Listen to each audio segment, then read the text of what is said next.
सरा, अर्जुन है। मेरा स्कूलमेट, सर्वानंद मेरे हस्बैंड। पता है सर्वानंद और मैं पहली बार तुम्हारी टेस्ट मैच के दौरान मिले थे। तो आजकल क्या कर रहे हैं? कैंटीन चलाते हैं। इंटरेस्टिंग। क्रिकेट तो कई लोग खेलते हैं, कोई पैसे के लिए, कोई शोहरत के लिए, सबकी अपनी वजह है। पर अर्जुन खेलता है क्योंकि उसे गेम से प्यार है। फ्यूल सेल स्टैक टेक्नोलॉजी, क्योंकि ये हमें पानी से मिलता है, हमारी गाड़ियों से धुआं नहीं निकलेगा। इससे सिर्फ हमारा नहीं, पूरे देश का भला होगा, समझा? तो दोस्तों, आज मैं आपको नेटफ्लिक्स पे रिलीज हुई एक बहुत ही बेहतरीन फिल्म की कहानी एक्सप्लेन करने वाला हूँ, जिसका नाम है टेस्ट। यह कहानी बहुत ही यूनिक है, जो मुझे उम्मीद है कि आपको जरूर पसंद आने वाली है। तो चलिए बिना किसी देरी के हम शुरुआत करते हैं इस कहानी की एक्सप्लेनेशन को। उससे पहले मेरी आपसे एक रिक्वेस्ट है कि मेरे इस चैनल को सब्सक्राइब करें, वीडियो को लाइक करें और ज़्यादा से ज़्यादा शेयर करें। तो दोस्तों, कहानी की शुरुआत होती है एक छोटे से परिवार से, जहां सरवन एक वैज्ञानिक है जो कुछ अलग और बड़ा करना चाहता है। उसकी पत्नी कुमुदा एक स्कूल टीचर है और उनका एक बेटा है आदि। सरवन ने एक अनोखा आविष्कार किया है, एक ऐसा इंजन जो पानी से चलता है, लेकिन उसकी किस्मत और सिस्टम उसके साथ बिल्कुल नहीं है। वो कई बार कोशिश करता है कि उसके इस इंजन को मान्यता मिले। वो इसके पेटेंट के लिए फॉर्म भरता है, अफसरों के चक्कर लगाता है, लेकिन हर जगह उसे निराशा ही मिलती है। कोई उसकी मेहनत को सीरियसली नहीं लेता।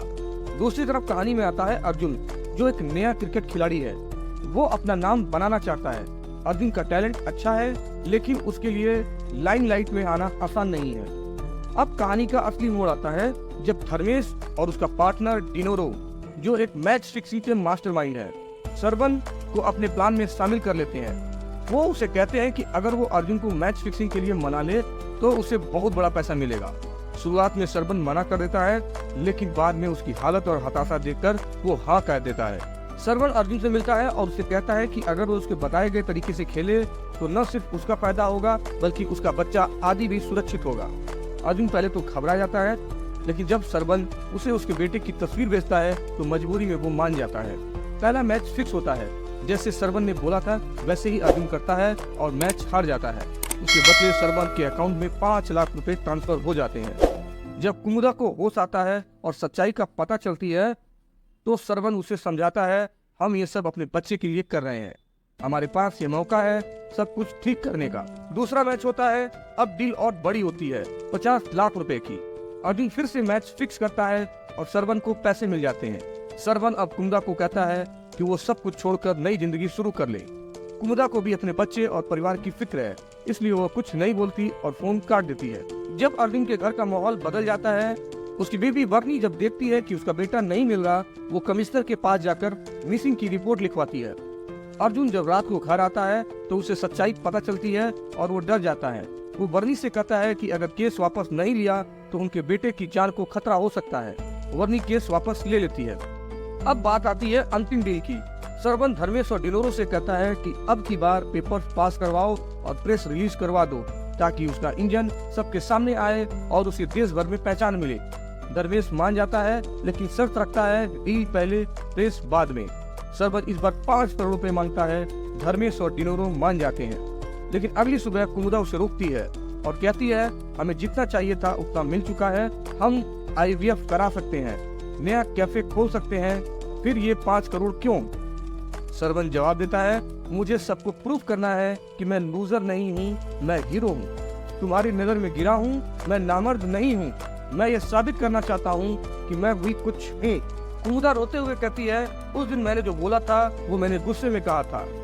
तुम जो अब कर रहे हो वो गलत है, ये इंसानियत नहीं है। सरवन गुस्से में कहता है, तुम इंसानियत की बात मत करो। उस दिन तुम्हारे पास ऑप्शन था बच्चे की माँ को कॉल करने का, लेकिन तुमने भी पैसे का लालच देखा, तुम भी अपने बच्चे के लिए कर रही थी।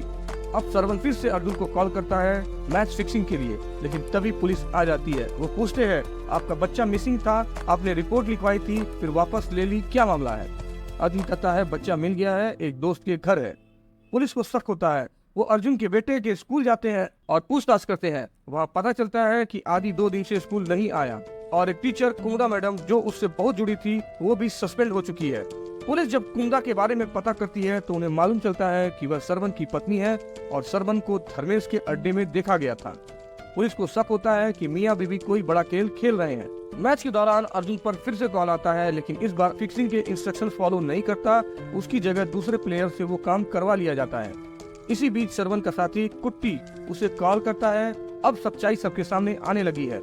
कुट्टी कहता है, तूने बहुत बड़ी गलती की है, हमारे सिंडिकेट में एक रूल है, किसी भी प्लेयर के परिवार को हाथ नहीं लगाना।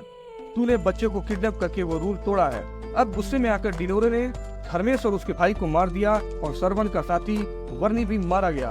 अब अगला नंबर सरवन का है। कुट्टी धमकी देता है, तेरी बीवी लाल साड़ी में ऑटो में बैठी है, वो भी मेरी नजर में है। सरवन डर जाता है, वो पुलिस को कॉल करता है, एक प्रेस कॉन्फ्रेंस में जाकर कहता है कि मैं अर्जुन का बच्चा लौटा दूंगा और उसका लाइव लोकेशन शेयर करता है। सरवन अब कुंदा को कॉल करता है, बहुत कोशिश के बाद वो फोन उठाती है। सरवन कहता है, आरबीएफ करा के यहाँ से दूर चले जाना, मैं कभी वापस नहीं आऊंगा। अब मैं विलन हूँ तो विलन जैसा काम करूंगा। सरवन अब आदि के पास जाता है, वो दरवाजा खोलता है और आदि पर चिल्लाने लगता है। वो उसे डराना चाहता है, लेकिन तभी कुंदा पीछे से आती है और एक बैट से सरवन के सिर पर मार देती है। सरवन वहीं गिर जाता है। पुलिस आती है और कुंदा और आदि को रेस्क्यू कर लेती है। अंत में हम देखते हैं कि प्रेस रिलीज हो चुका है। सरवन का नाम हर जगह है, उसकी इन्वेंशन को पहचान मिली है, वो अब देश में एक जाना पहचाना नाम बन चुका है। वह आदमी जिसने पानी से चलने वाला इंजन बनाया, लेकिन यह सम्मान उसे मरने के बाद मिला। दोस्तों, हर किसी की जिंदगी में संघर्ष होते हैं, लेकिन किस्मत भी एक चीज होती है। मेहनत जरूरी है, लेकिन सफलता सिर्फ मेहनत से नहीं, थोड़ी किस्मत से भी आती है।